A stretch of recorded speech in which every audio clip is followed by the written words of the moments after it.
I'm here, my name's Juliet Richters. I happen to be within the school the coordinator of the social research specialisation, one of the several specialisations we've got in the master's degrees. Andrew Hayens here, who's director of the MPH. And a handful of us are here to talk to you about ideas we've got for research projects. I'm here introducing this session because I recently edited these guidelines that you've all been given so that they're up to date for the 6 unit of credit research project elective option. So all I want to say very quickly is, what is research? Well, research is something in your area, an issue in public health, international health, or health management, that is a piece of work of your own. In other words, it isn't just learning what you can find from textbooks or what's generally known or best practice. Research is finding something new, whether it's a new idea or new facts about a situation. That doesn't necessarily mean that you have to go and collect data in the field.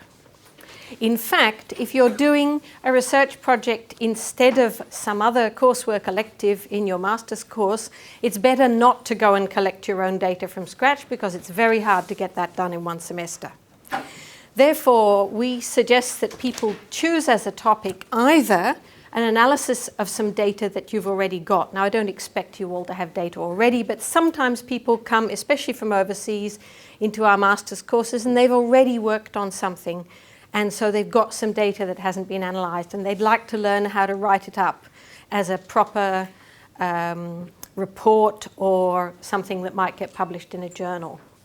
Another example of a suitable kind of topic for a research project would be an evaluation of some new process or new intervention that's supposed to improve things in your area.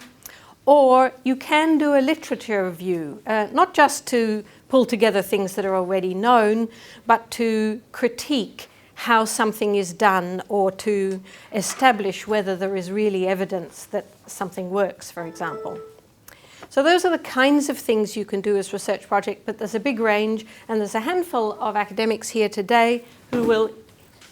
I'm standing still and I'm in the way. No, I just... I don't think we really need it now. I think I've got to the end of what my slides say.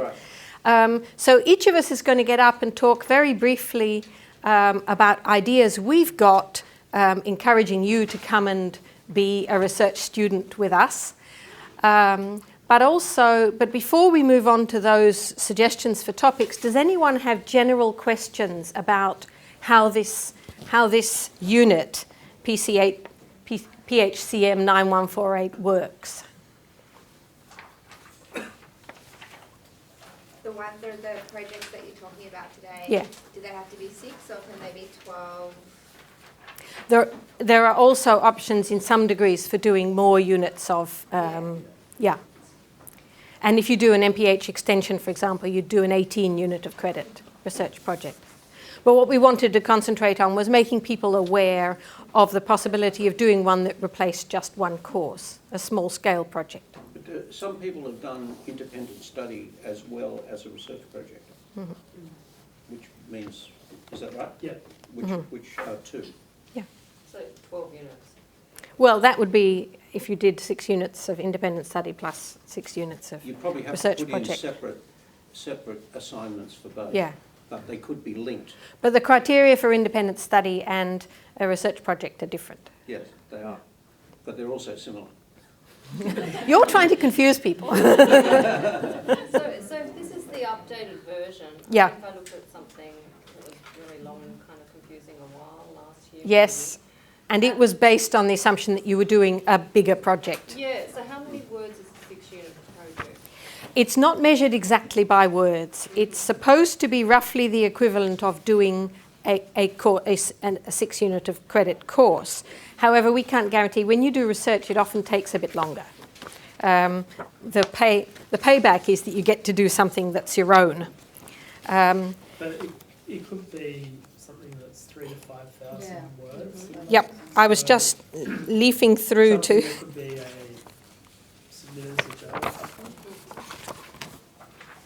what it says here on page 6, how large is a project, is it should be about the same amount of work as doing a course. And the output can be either a report, the kind of report you would write if you worked for the health department in your country or WHO or something like that. A report of 5,000 to 10,000 words, similar to a technical report for an organisation or a non-government organisation. Or it can be in the form of a peer-reviewed article for submission to a journal. And we give those options because we're aware that some people want to go off and do research and they want to start to learn how to write journal papers that will be reviewed by peer reviewers and eventually published if successful. And some of you will be primarily doing policy and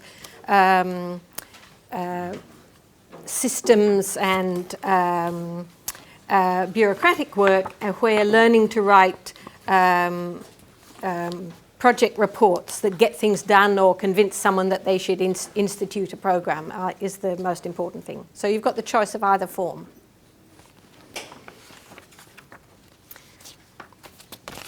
Okay? You can, if you think of more questions, you can ask them later. Andrew, do you want to, are you putting up proposals? Yeah, but why don't you talk about... Oh, I was going to stick my one at the end, but I can... No, you... Oh, yeah. Okay. Seeing I'm here, I get to go first. Where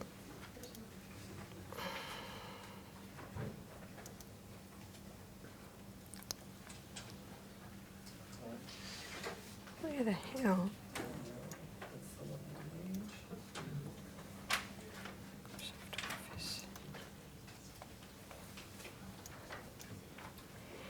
You'd think that a machine used for teaching would have PowerPoint on the desktop, but no.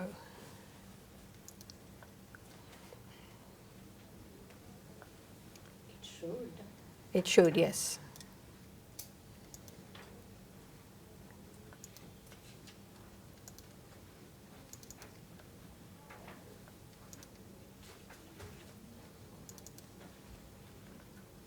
Okay, some of you may know that most of my research is about sexual and reproductive health.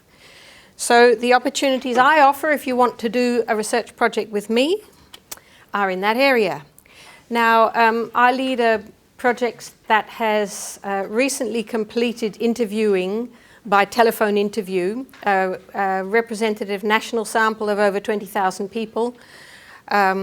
So if you did well in EpiStats this semester and like the prospect of crunching data on interesting topics, then I'd love to have you come and talk to me about doing a research project.